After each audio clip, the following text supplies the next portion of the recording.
असं वाटतंय. संपूर्ण अभ्यास केला आणि रामदास स्वामींच्या लक्षात असं आलं की माणसाच्या आयुष्यामध्ये एका गोष्टीची कमतरता आहे. ती कुठलीही कमतरता आहे तर धन्यता. धन्य तो संसारी. वास्तविक बघायला गेलं तर पुढे समर्थांनी संसार हा शब्द वापरला. धन्य तो संसारी. संसारामध्ये शक्यतो आम्ही कोणी धन्यता मिळवत नाही किंवा धन्यतेला आम्ही प्राप्त करून घेत नाही, किंवा ती जी धन्यता आहे ती सुद्धा आम्हाला प्राप्त करता येत नाही. पण समर्थांनी लिहिलं की धन्य तो संसारी हरी भक्ती करी तयाचा कैवारी देवरांग. जो संसारामध्ये हरीची भक्ती करतो त्याचा कैवार कोण घेतो तर तो भगवान विष्णू, तो देवराणा. तयाचा कैवारी देवराणा. जो देवांचाही राजा आहे असा कोण तर भगवान विष्णू. तो आमचा कैवारी आहे. तो आमचं संरक्षण करतो. तो आमचं पालन पोषण करतो. असं आहे. मूल जन्माला घालणं एक वेळेला सोपं आहे आपण असं म्हणू, पण जन्माला घालण्यापेक्षा सुद्धा त्याचं पालन पोषण करणं हे अतिशय अवघड आहे. आणि हे जर कोण करत असेल ना तर त्याला भगवान विष्णू असं म्हणतात. आयुर्वेदामध्ये आपल्या मुठीचा आकार हृदयाचा आहे आणि त्या हृदयामध्ये जर स्थित आहे तर तो भगवंत तो स्थिर आहे. समर्थ रामदास स्वामी म्हणाले की संसार वास्तविक बघायला गेलं तर या संसारात काही सार आहे का? सार काही नाहीये, पण सार काही यात आहे असं मानून आम्ही पूर्णपणे याच्यामध्येच रमतो. मला वाटतं इतकं कळेल. सार काही याच्यातच आहे, याच्यातच सत्य आहे हे सार मानून. वास्तविक संसार हा असार आहे तरी सुद्धा यात सार काही आहे असं मानून आम्ही जीवन जगतो. पण समर्थ रामदास स्वामी म्हणाले या संसारात एक गोष्ट अतिशय महत्वाची आहे आणि ती म्हणजे हरिभक्ती. हरिभक्ती जर केली तरच माणूस धन्यतेला प्राप्त करू शकतो. कारण धन्यता प्राप्त करणं हे सोपं नाहीये. सुख, सोय, समाधान हे ज्या वेळेला तुम्हाला प्राप्त होईल त्यावेळेलाच आमच्या मुखातून शब्द येतो की मी आता पूर्णपणे धन्य झालो. त्याशिवाय हा धन्यता हा शब्द आमच्या मुखातून सहसा येत नाही. म्हणून समर्थ म्हणतात की धन्य तो संसारी हरिभक्ती करी तयाचा कैवारी देवराणा. आणि चाड नाही तया. तो जो हरिभक्त आहे त्याला कुठल्याही प्रकारची इच्छा, अपेक्षा, लालसा कुठल्याही प्रकारची राहत नाही. चाड नाही तया हरीची या दासा. त्याला तो जो दास आहे त्या दासाला मला काही मिळावं यासाठी तो जगत नाही, तर माझ्याकडून काहीतरी समाजाला, एखाद्या व्यक्तीला, देशाला प्राप्त व्हावं यासाठी तो जगत असतो. म्हणून समर्थ म्हणाले वास्तविक धन्यतेला प्राप्त करून घेणं सोपं आहे. कसं सोपं आहे तर 3 वर्षांनी जो येणारा अधिक मास आहे ना त्या अधिक मासामध्ये एका महिन्यात आम्ही धन्यतेला प्राप्त करून घेऊ शकतो. काय अधिक महिन्याचं महात्म्य तर अधिक महिन्याचं महात्म्य छोट्याशा कथेमध्ये आपल्या 12ही जे महिने आहेत त्या 12ही महिन्यांचं कोणीतरी स्वामी आहे. उदाहरण बघायला गेलं तर श्रावण महिना आला की महारुद्र म्हणजे भगवान शंकर त्याची अधिष्ठात्री देवता आहे श्रावण महिन्याची. भाद्रपद महिना आला की भाद्रपद महिन्याची गणपती आहे. त्याच्यानंतर आश्विन महिना बघा देवी आहे. असं 12ही महिन्याची कुठली ना कुठली तरी अधिष्ठात्री देवता आहे. पण हा जो अधिक मास आहे याला अधिक मास नाव नंतर पडलं. आधी त्याचं मलमास असं नाव होतं.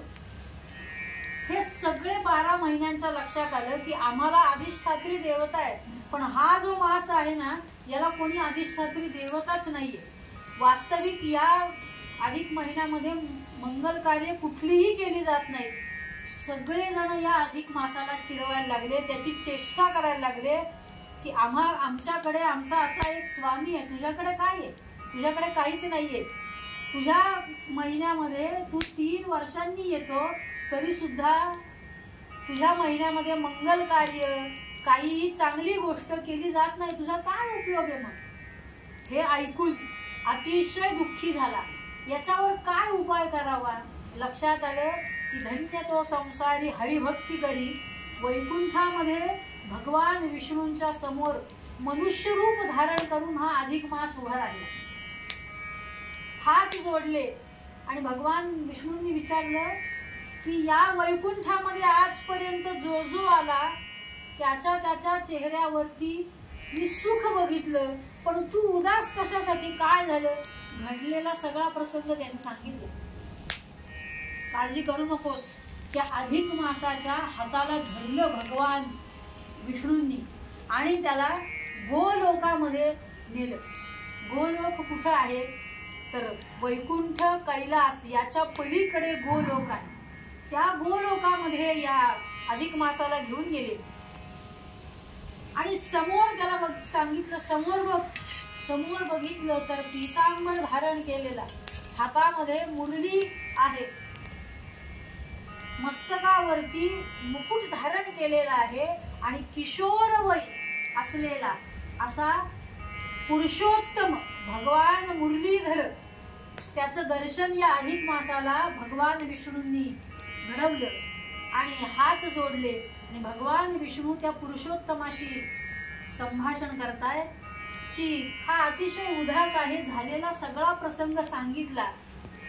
त्यावेळेला भगवान पुरुषोत्तमांनी सांगितलं की हे अधिक मासा तू काळजी करू नकोस, मी तुझा स्वीकार करतो आणि इथून पुढे माझ्या नावाने तुला ओळखलं जाईल, म्हणून तुझं नाव पुरुषोत्तम मास असं या अधिक महिन्याचं नाव पडलं.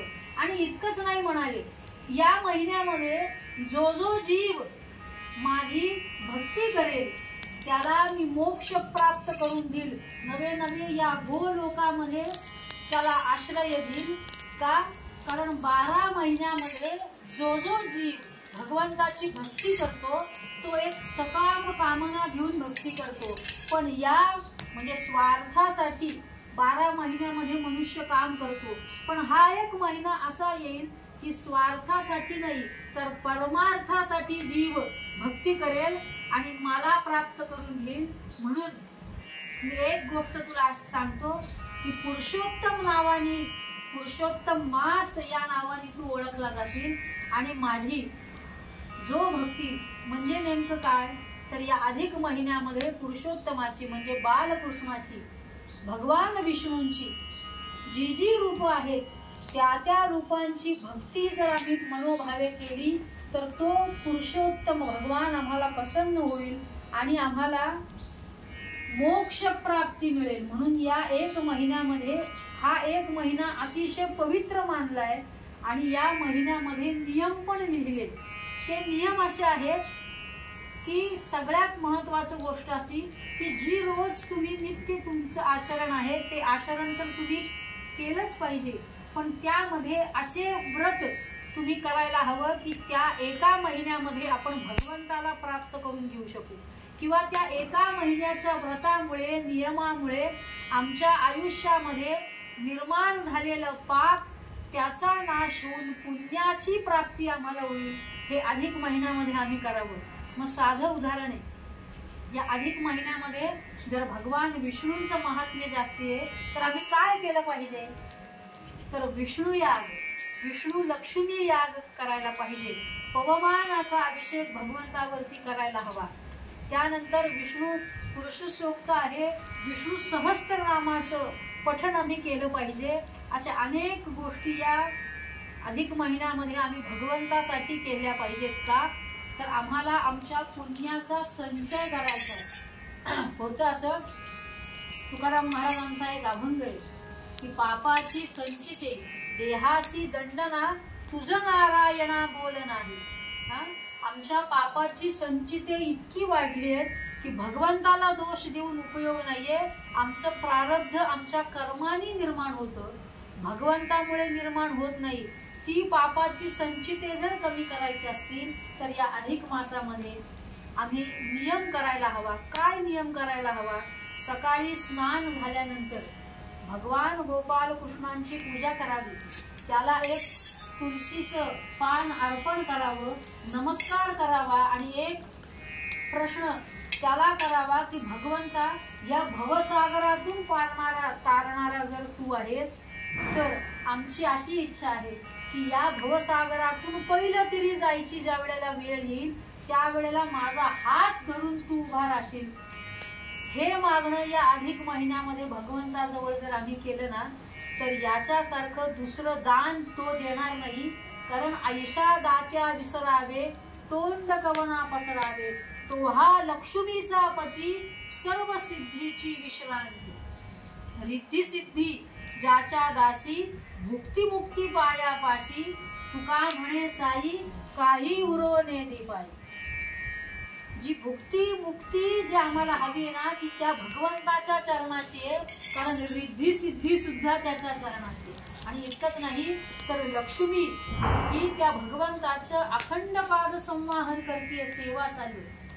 ती लक्ष्मी ही आमच्या घरामध्ये चांगल्या पद्धतीनं राहावी. अलक्ष्मी तिच्या आशीर्वादाने घराच्या बाहेर जावी आणि जी चांगली लक्ष्मी आहे ती आमच्या घरामध्ये अखंड नांदावी. यासाठी हे सगळं अधिक मासामध्ये करायला हवं.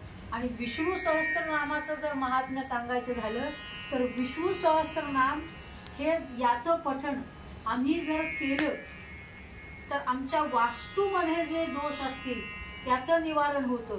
त्या विष्णू सहस्त्रनामाचं पठण जर आम्ही केलं आमच्या पत्रिकेमध्ये जर काही ग्रह चुकीचे असतील तर त्याची शुद्धता सुद्धा या विष्णू सहस्त्रनामाच्या पठणाने होते. त्यानंतर आमच्या स्वभावामध्ये जर कुठले दोष असतील तर त्या दोषांचं निवारण करण्याचं सामर्थ्य सुद्धा विष्णू सहस्त्रनामामध्ये. आणि त्याही पुढे जाऊन सांगू ज्या वेळेला भीष्म पितामहा शरपंजरी पडलेले होते त्यावेळेला श्रीकृष्णाने धर्मराजाला सांगितलं की 6 प्रश्न विचार आणि त्या प्रश्नाचं उत्तर काय असेल तर हे विष्णू सहस्त्रनाम. म्हणून त्या धर्मराजानं भीष्म पितामहांना विचारलं की पितामह या काळामध्ये जर धर्म टिकवायचा असेल तर काय करावं. कोणत्या नामाचा जप आम्ही केल्यामुळे आमच्या जीवाचा उद्धार होईल. आणि असं आहे की कुठल्या नामामुळे आमच्या जीवाला त्या नामाची आवड निर्माण होईल आणि अशी कुठली देवता आहे जी आम्हाला अखंड आश्रय देईल आणि अशी कुठली देवता आहे जी आमचं पालन पोषण धारण करेल. या सगळ्याचं उत्तर भीष्म पितामहांनी विष्णू सहस्त्रनामामध्ये लिहिलेलं आहे. वास्तविक बघायला गेलं तर 149 श्लोक आहेत.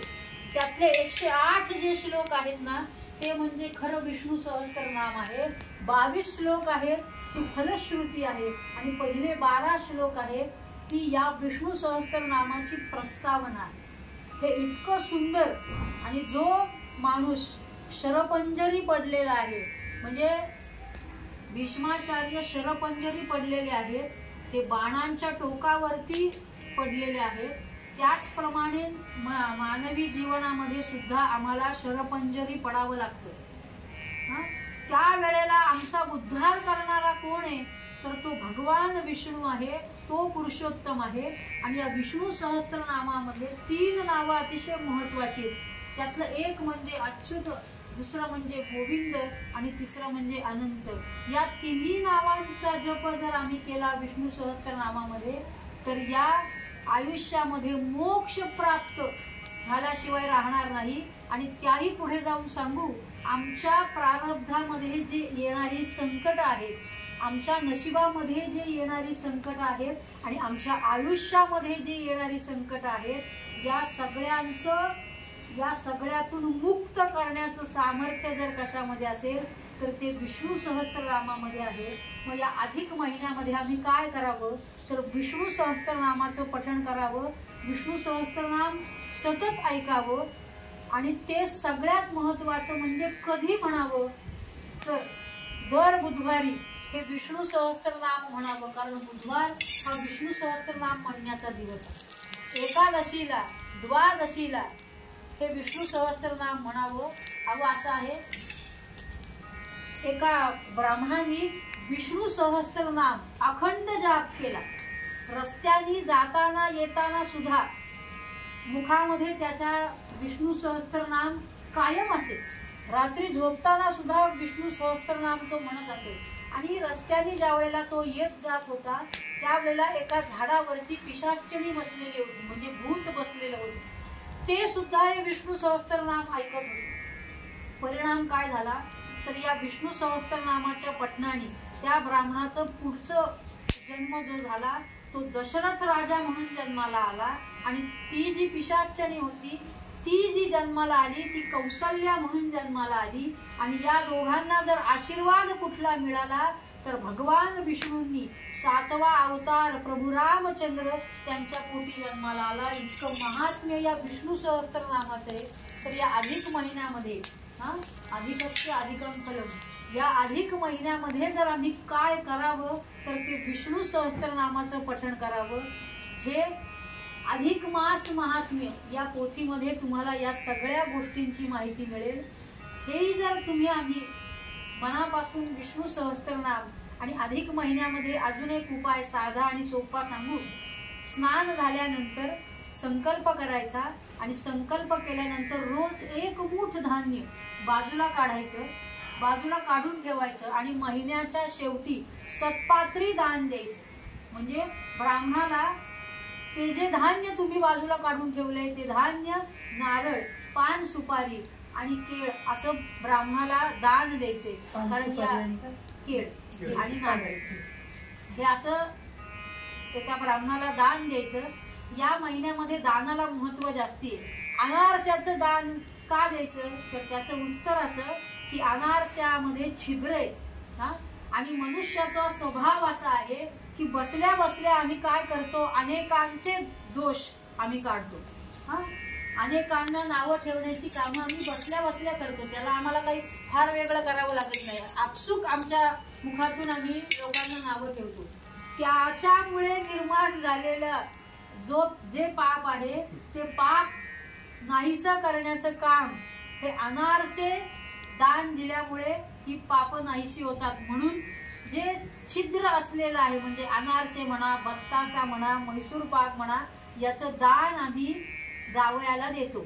कारण पुढचे 3 वर्ष पुन्हा दोष बसल्या बसल्या काढण्याचं लायसन आम्हाला प्राप्त होतं. म्हणून आम्ही या महिन्यात आम्ही हे दान देतो. जावयाला का दान द्यायचं तर तो विष्णू स्वरूप आहे आणि जी मुलगी आहे ती लक्ष्मी स्वरूप तिला आम्ही मानलेलं आहे. म्हणून जावयाला ते दान आहे. आणि दुसरी गोष्ट अशी की जी मुलगी जावयाला दिलेली आहे त्यांनी तिला व्यवस्थित सांभाळावं. आणि जी 7वी रास कन्या त्याला प्राप्त झालेली आहे तिने सुद्धा त्याला व्यवस्थित सांभाळावं. म्हणून दोघांना खुश करण्यासाठी ते दान. आणि दुसरी गोष्ट अशी आहे की या अधिक महिन्यामध्ये मेहुण म्हणून बोलवलं जातं आणि दान दिलं जातं. का असं? कारण या अधिक महिन्यामध्ये विष्णूला आणि त्याच्याबरोबर लक्ष्मीला महत्व जास्ती आहे. म्हणून आपण 33 मेहुण जेवायला घालतो आणि त्यांना दान देतो. म्हणून या महिन्यात जितकं दान तुम्ही कराल तितकं पुण्य प्राप्त होतं आणि मोक्ष आम्हाला मिळतो. हे असं सगळं अधिक महिना, विष्णू सहस्त्रनाम, भगवान विष्णू, पुरुषोत्तम आणि लक्ष्मी या सगळ्यांची महती तुम्हाला मी थोडक्या शब्दात सांगण्याचा प्रयत्न केला. जे चांगलं आहे ते सद्गुरूंचं आहे. जे बोलताना चुकलं असेल ती माझी चूक आहे, ती विसरून पुढे जा आणि चांगलं घेऊन बरोबर या महिन्यामध्ये आचरण करून भगवंताची प्राप्ती करून घ्या. इति शंभू.